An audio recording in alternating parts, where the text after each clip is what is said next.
Assalamualaikum warahmatullahi wabarakatuh. Alhamdulillahilladzi khalaqa khalqahu wa qaddara bil qada'i wal jaza. Wassalatu wassalamu ala rasulil mustafa wa ala alihi wa sahbihi ahlus sidqi wal wafa, amma ba'd. Apa kabar semuanya, siswa-siswi SDIT Al-Abar? Semoga selalu mendapatkan perlindungan Allah, sehat walafiat, dan selalu mendapatkan keberkahan dari Allah Subhanahu wa Ta'ala. Amin ya Rabbal Alamin. Beberapa hari yang lalu kita mendengar kabar duka kecelakaan transportasi udara, jatuhnya pesawat Sriwijaya Air. Kita tentunya sebagai seorang muslim, dan tentunya juga di sana ada di antara penumpang yang beragama Islam,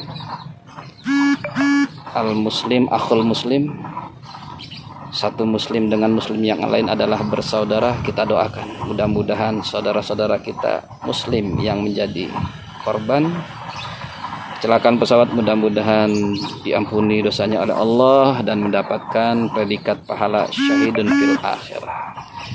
Karena kalau kita bicara masalah syahid, ada syahidun fil akhirah, ada syahid hanya fid dunia saja, ada syahidun fid dunia dan syahidun fil akhirah. Tapi pada Jumat kali ini kita tidak membahas tentang masalah apa itu syahid dunia, apa itu syahid akhirah, apa itu syahid dunia akhirat. Mungkin nanti kita akan bahas pada pertemuan yang akan datang. Tapi intinya adalah semua aktivitas ini tentu menuju kepada satu titik, yaitu ridho Allah Subhanahu wa Ta'ala. Apa sebetulnya yang menjadi tolak ukur kita mendapatkan ridho Allah? Kita sering berdoa, as'aluka ridhoka wal jannah, ya Allah, kami mengharapkan ridhomu. Kemudian kita juga sering memulai belajar kita dengan membaca raditu billah, dengan ucapan ridho juga. Yang menjadi tolak ukur, ukuran Allah ridho dengan kita adalah apabila kita menjalankan perintah Allah dan meninggalkan larangan Allah Subhanahu wa Ta'ala. Berbeda halnya dengan manusia. Kalau kita mencari ridho manusia, mencari rasa suka dari manusia, kepuasan manusia, itu tidak akan ada habisnya. Sesuatu hal yang mustahil. Contoh, dulu pernah ada kisah yang sangat masyhur tentunya.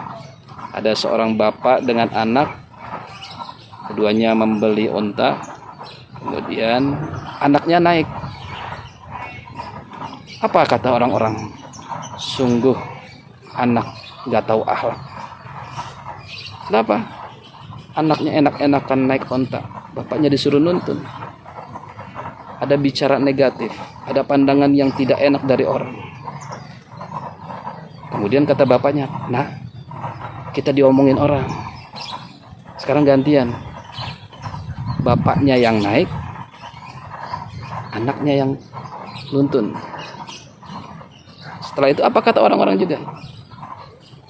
Oh, tega-tegaan ini bapak enak-enakan naik di atas unta, sementara anaknya suruh nuntun.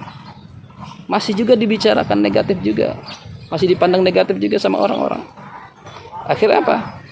Mereka berinisiatif, dua-duanya turun. Masih juga orang bicarakan.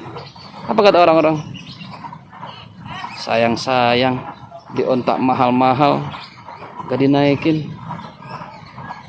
Masih juga ada pandangan-pandangan yang negatif, bicara-bicara yang tidak baik dari orang-orang. Akhirnya keduanya bilang, nah, kita dua-dua diomongin, yuk sekarang kita naik aja dua-duanya. Apa kata orang-orang? Dasar bapak sama anak, tega-teganya, gak punya pri kebinatangan, gak kasihan sama binatang unta sekecil itu dinaiki dua orang, sungguh kasihan. Jadi serba salah kalau kita mencari kepuasan ridho dari manusia, tidak akan ada ujungnya, satu hal yang mustahil. Anaknya yang naik masih dipandang negatif, bapaknya yang naik ke unta masih dipandang negatif, dua-duanya naik juga dipandang negatif, dua-duanya pun turun juga dipandang negatif. Jadi betul apa kata ungkapan dalam nusuz, kata ulama bilang, ridon nas ghayatun la tudrak. Kalau mencari ridho atau simpati, suka dari manusia itu adalah satu hal yang mustahil. Kalau kita mencari semua orang bisa suka dengan kita, ridho dengan kita, itu sesuatu hal yang mustahil. Tapi tujuan hidup kita hanyalah mengharap kepada ridho Allah Subhanahu wa taala dengan menjalankan perintah Allah dan meninggalkan apa yang menjadi larangan Allah Subhanahu wa taala. Mudah-mudahan kita tetap bisa istiqomah, berpegang teguh terus sampai akhir hayat kita bisa menjalankan perintah Allah, meninggalkan jauh larangan Allah Subhanahu wa taala untuk mengharap ridha Allah Rabbul Jalil. Sebagai penutup, sama-sama kita berdoa kepada Allah Subhanahu wa taala. Mudah-mudahan saudara-saudara kita yang menjadi korban kecelakaan, mudah-mudahan diampuni dosa-dosanya oleh Allah Rabbul Jalil. Amin ya rabbal alamin. Ini saja kultum singkat pada Jumat hari ini. Kurang lebihnya kami mohon maaf yang sebesar-besarnya. Usikum wa nafsi bitaqwallah. Wabillahi taufiq wal hidayah war ridha wal inayah. Assalamualaikum warahmatullahi wabarakatuh.